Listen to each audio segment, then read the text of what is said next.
Okay, so this will be a little more interactive right at the very beginning because I know it's right before lunch.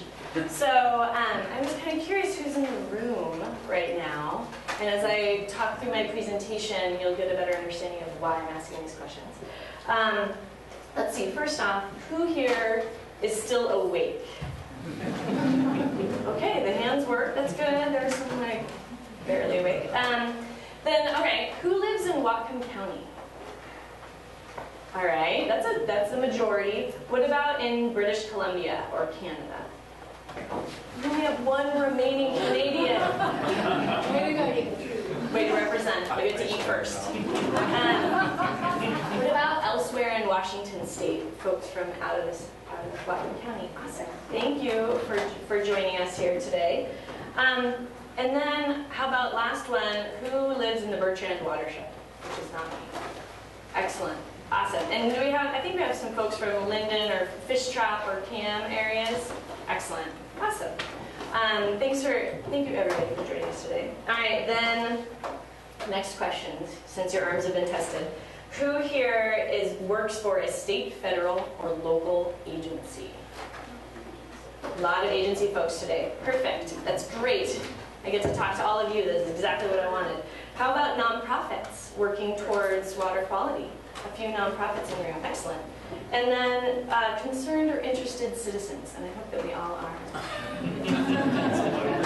I know, that was a test.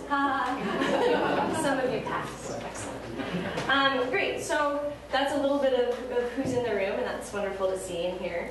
How about, as we move to the next slide. This look familiar? Erica and I work together very closely on the Pollution Identification and Correction Program.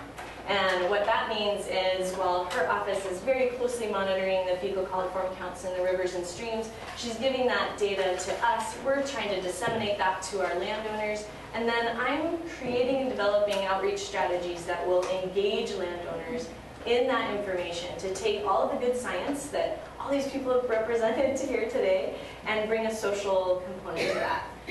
Make it real for the producer, for the landowner. So we're all here to talk about clean water, and we can all make that difference. And that's really what the core philosophy is that I work under, is that everybody can make a difference. So I'm curious, hands are still, who's hungry? All right, sweet, hands are still working. Who here in the audience has a domestic pet or a dog of any sort? Okay, we got a lot of dog owners. What about livestock or farm animals? A little bit less, but a few. Who lives on a septic system? Yeah, same amounts. Okay, then who lives, works, or plays near water? That is everybody in the room. And I am all those above things. I live in Whatcom County. I have an amazingly adorable dog that poops. I have poultry that also poops. And I have a septic system, and we all know what that means. So I am part of the audience that I'm trying to reach with my correction outreach strategies. So it's good, and a lot of folks in the room, like, we can all make differences on our own properties and in our own lives that will help the issue of fecal coliform bacteria. So, and that's been my primary focus. Sorry, so I'm not talking about pesticides or sediment or nutrients in this talk specifically. I'm talking about fecal coliform and the work that I'm doing with the Pollution Identification and Correction Program. So a little bit of social science. This is the traditional view of how people will take action towards conservation behaviors, right? You're given the knowledge, like today. You're given a tremendous amount of knowledge today. My brain is overloaded. And okay, now I know things. I have awareness of those things. I know that there's fecal coliform bacteria, and I know that it's bad, and I know that comes from my dog and from my chickens. So I'm going to take action to do it. That is very simplistic. How many people here think that that works all the time? There's no hands raised. And we know that the hands work, so that's what we're talking about.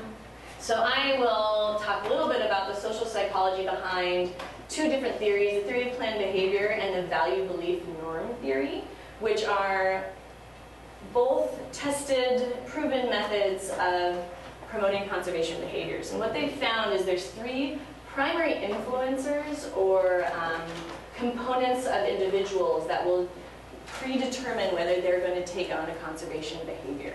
So you have a positive attitude towards that behavior and you value the resource. In this case, it's clean water. And we really have to be nurturing the value and getting people to interact with that resource. So really, we'll connect with it one-on-one. We'll start to value that resource. Social norms associated with the behavior. So as a peer network, as we're all sitting here today, if we start to all set those conservation behaviors at the foremost and we make them really obvious and it becomes a norm in our society, that's how these conservation behaviors are spread within a system of people. And then finally, efficacy with the associated behaviors, so that the actions that I take on my property, me picking up that dog poop, is going to actually make a difference. And understanding these components, if these are the components of your producer, your cooperator, your landowner, your citizen of the world, then you have what it takes to move forward into building conservation behaviors as a norm.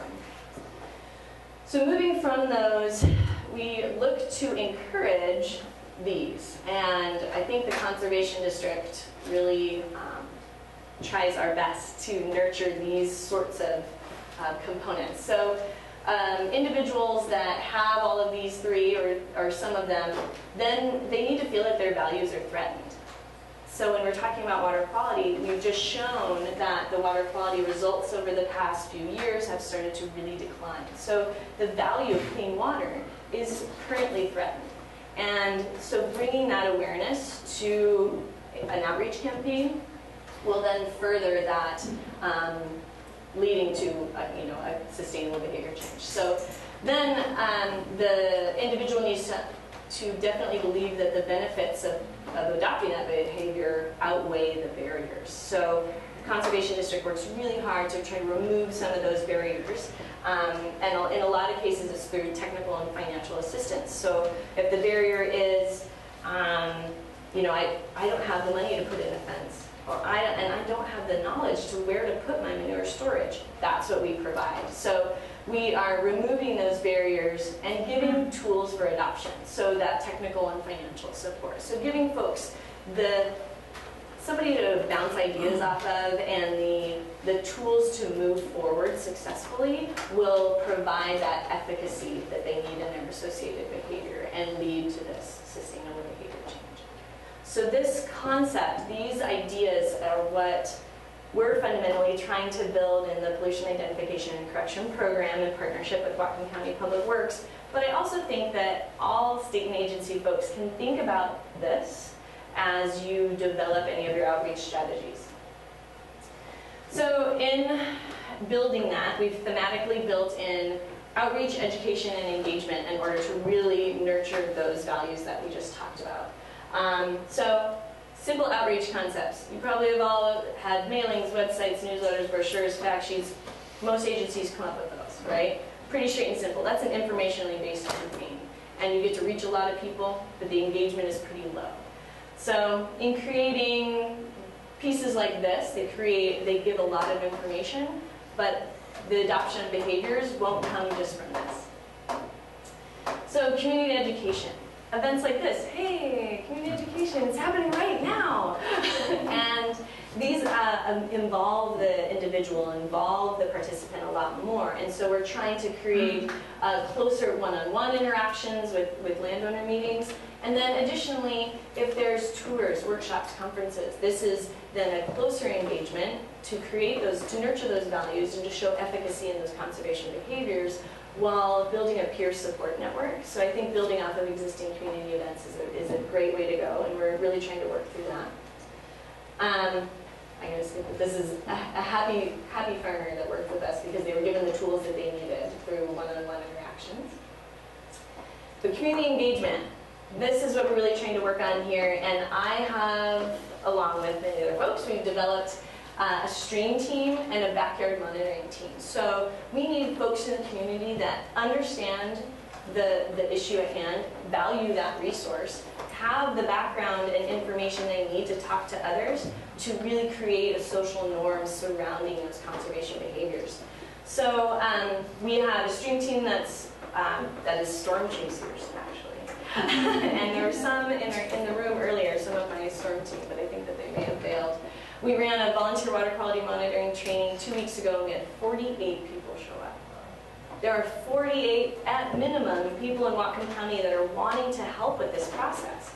And the more folks who can get involved, the more they'll talk to their neighbors about what practices are the most beneficial. Additionally, I created a backyard monitoring program, which I have some of the components to that here. So individuals, if you have a creek or ditch in your backyard and you're really curious about what your water quality is, which if you have any issues, we have coolers with ice packs and then water bottles or water sampling bottles, like you'll see in a little bit later, for a landowner to use. They can then characterize their property, and they of course get the arm extender, which is the best way for sampling streams.